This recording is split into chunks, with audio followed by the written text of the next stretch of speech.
mianatra eo atongotry Jesosy isan'andro.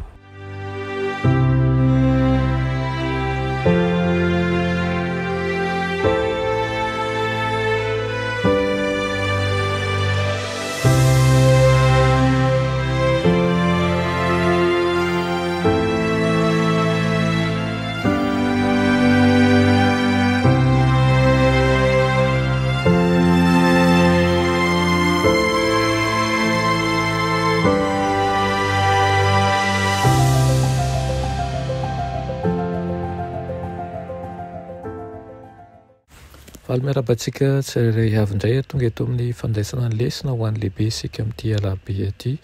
Fifaliana ho anaitra ihany koa ny mandray antsika isan-tokantrano izay manaraka izao fianarana tenin'Andriamanitra izao. Aloha andirantsika amin'izany dia hivavaka isika. Dia Andriamanitra tsara ny Isan'Andriamanitra mbola velom-pisaoranao izay fa mbola afaka mandray ny hery avy aminao. Taio manokana ny tsirairay avy izay manaraka izao fandarana izao mba hitonga vokatsoa ho azy ny fianarana izany ka ho avahanao manokana izy satria mandray ny fahamarinana avy aminao. Mitenena rehefa voninkainao anao izahay amin'ny anaran'i Jesosy. Amen. Lohatenin'ny lesonantsika androany dia manao hoe fideran'Andriamanitra be voninahitra sy be famindrampo. Asaiko isika andinika ny Salamo fa 3:100 sy ny fa 3:100 makasika ny rafindroa samihafa amin'ny toetran'Andriamanitra no aseho amin'ireo salamo ireo. Ireo salamo ireo dia samy midera ny fahalehibiazana sy ny famindrampon'i Jehovah. Ny fahalehibiazan'i Jehovah dia miseho amin'ny fahalehibiazan'ny anarany, miseho amin'ny fitoerana avo amin'ny seza fiandrianany izay ambony firenena rehetra sy ambony lanitra. Hoy izy hoe iza ny tahaka an'i Jehovah Andriamantsika. Izany fiteny izany dia fanambarana ny finoana fa tsy misy hery ao anatiny na ivelan'izao tontolo izao izay afaka manohitra ny Andriamanitra ny Israely. Ireo havoana izay tsy ahazo atonina izay honenan'ny Tompo dia aseho amin'ny alalan'ny hoe vonona ny anetsi-tena na miondrika hijery ny lanitra sy ny tany ny Tompo. Fanamafisana izany ny fipetrahan'Andriamanitra any amin'ny avo dia tsy misakana azy tsy ahita ny zava-mitranga eto ambany an-tsekoly.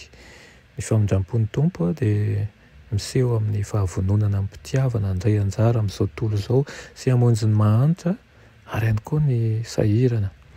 Ny tanany izay malala tanana dia mazava ho azy fa tsy takona amin'ny mpanompony na dia any amin'ny lanitra avo aza ny fonenany. Ny fahalehibiazana sy ny fiain'Andriamanitra izay tsy azo fantarina tanteraka amin'ny mahazava-dehibe an'Andriamanitra dia miharihary amin'ny asan'ny famindrampo dia ny famindrampon'Andriamanitra. Ny mahantra, ny ampahoriana, ny sahirana dia mety ahatsapa mivantana ny fahefan'Andriamanitra amin'ny fanodinkodinana miavaka izay azony atao an'izy ireo. Ilay Andriamanitra nasandratra dia maneho fahalehibiazana amin'ny fampiasana ny heriny hanandratra ny ory, afaka manantona ny Tompo malalaka ny vahoaka rehetra satria ny fiandrianana sy ny fahalehibiazana dia tsy manova ny mampamorona sy mampanavitra azy ary ny mpanompony sy ny zanany malalany dia ny vahoaka.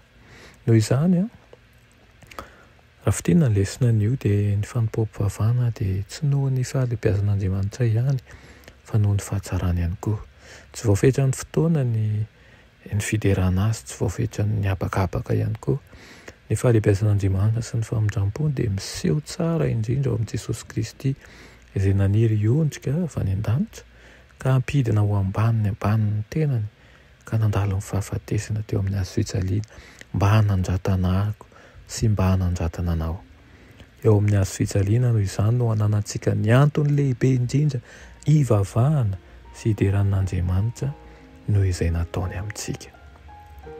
Irina dia hatsapan'izany isanandro izao sy ianao ka nome voninahitra azy fa lehibe ny famindrampony.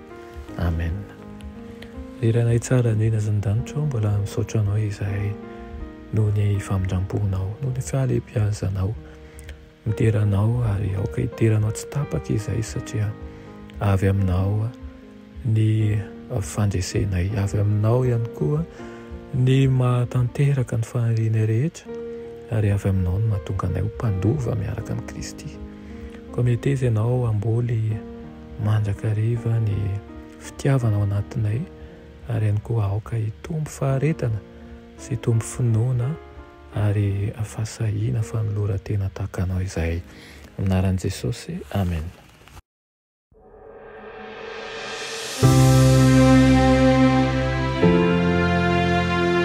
Mianatra eo an-tongotry Jesosy isan'andro.